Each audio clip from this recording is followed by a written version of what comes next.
Hey there, this is Estonius. I'm here to focus on what you need to know to play melee class against Oregorger in Blackrock Foundry on normal or heroic difficulties. Positioning for melee in Phase 1 is extremely important as it will keep you alive, keep your melee buddies alive, and let healers heal you. Basic positioning for our team has the ranged and heals in a pile, tanks with the boss, and melee positioned with the boss in between them and the ranged pile. This means that you'll be on the side instead of behind the boss on this fight, but don't worry about blocks or parries, as with proper positioning you'll still be able to hit him from behind most of the time. During this phase you never want to move so that you'll be between the boss and the ranged pile. This can not only get you killed but the rest of the ranged as well due to the mechanics of Acid Torrent. So you're standing in the right general area, now you just need to avoid one ability, Explosive Shards. These very small rocks will fly out from Oregorger targeted on a melee player. A few seconds after they land, they'll send out another damage pulse, but this one will stun anyone still in range. As a result of this, you want to be against a wall at all times, either all the way left or all the way right, never in the middle. If you drop one of these in a bad place, you can get the whole melee team stunned or out of position for heals.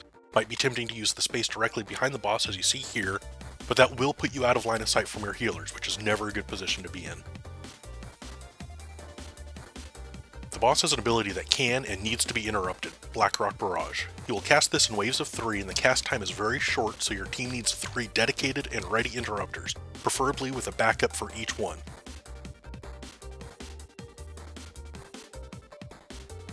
He can cast other abilities in between casts, but they always come in waves of 3, so be prepared with those kicks and don't jump the gun.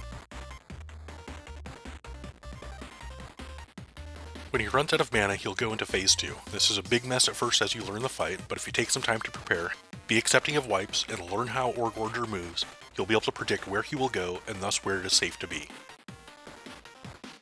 We split into small teams assigned to a general area with a healer for each group. Don't go too far from your healer.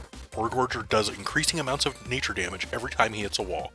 Kill boxes of ore when you can, but the most important thing is to stay alive during this phase.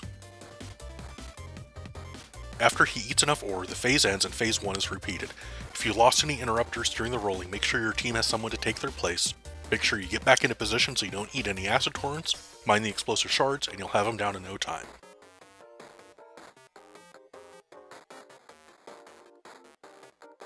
Please leave any feedback for the videos or tactics discussed within down below and stay tuned for melee guides for the rest of Blackrock Foundry.